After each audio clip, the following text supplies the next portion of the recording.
Hi,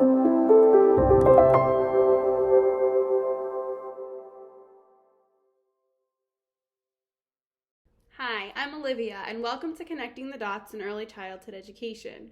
In today's video, I'm going to share with you 3 tips to make your read-alouds more successful. Okay, let's get started.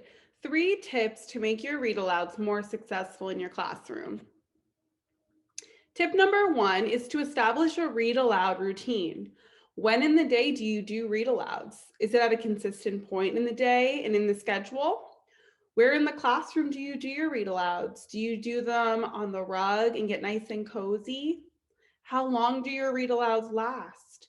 Are they 5 minutes? Are they 10 minutes? Does it depend on the day? Does it depend on the time of year? Do you make sure students have movement activities before and after read-alouds? For the most part, read-alouds are seated activities, and because of this, because we're setting the expectation that children need to sit for a relatively extended period of time, we want to make sure that we're giving them opportunities before and after the read-aloud to move their bodies. Now, you might have outdoor time right before or right after. But maybe you don't. Maybe you really have been in the classroom most of the day, especially during the pandemic. A lot of classrooms are not really moving around as much. And so maybe you just need to do a quick music and movement song before and after the read aloud to help children get used to having opportunities to move their bodies before and after you read the story. My next tip is do not feel pressure to get through the entire book. I cannot tell you how many times I've gone into classrooms as a coach and teachers are just so frustrated because their kiddos cannot sit through the entire read aloud. That's okay, especially at the beginning of the year, or especially if you're reading a more lengthy book. Children don't necessarily have the ability developmentally to sit and attend to a story for that long. So maybe the first time you read a book, especially if it's a longer one, you just do a picture walk where you walk through the pictures, you ask students what they notice, what they think the story might be about. You also may have to jump ship, as I like to call it, partway through a story because you lose engagement. If you continue reading when engagement has been lost, there is no learning happening. You're getting more frustrated as the teacher. The children are getting more frustrated because maybe they're wiggly and they want to move. So unless you can quickly get the attention back with an attention grabber or a brief movement opportunity, it may be best to close the book and revisit it the next day. And my last tip is to preview books before you read them. There's a lot of reasons that it's important for us to do this, but one of them is that you want to plan out what critical questions are you going to ask the children during the story. I know when I first started teaching and I was trying to get into this habit, I would often put sticky notes on the back of the book so that when I was holding it up to children, I remembered different questions that I wanted to ask them throughout the story.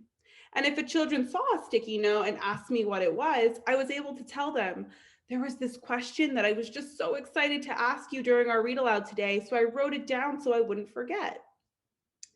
Also, when you preview the books before you read them, you have the opportunity to identify new vocabulary words that you want to introduce. If you don't preview a book, then you're not going to know the language that's in it and the vocabulary words that you may need to visit.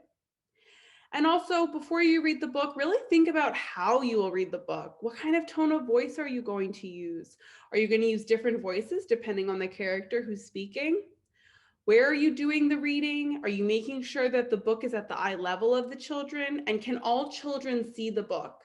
This means that we need to sit in an area where we are often away from the children as opposed to having them right next to us, because if we have children right next to us, it's really hard for them to see the pictures. Of course, it's important for us to just kind of pan the room with the book to make sure that all children can see, but you really want to keep these things in mind and make a plan before you read a story in the classroom. And remember, all read alouds should be fun and engaging. And if they're not, then you're going to want to make some adjustments and think, why is this not engaging? Did I give the children movement opportunities? Are read alouds a part of their routine? Was the story of interest of them? Was it developmentally appropriate? Did I make the story engaging by asking questions and reading in a really fun and friendly voice? Make adjustments because really read aloud should be one of the best and most fun parts of your day. I hope you found this video helpful. Thanks so much for watching, and I hope you found this video helpful. To find out more, please visit our website and all of our social media accounts. The links and handles can be found at the slide at the end of the video. And don't forget to check out our website for more resources. I'll see you next time. Bye.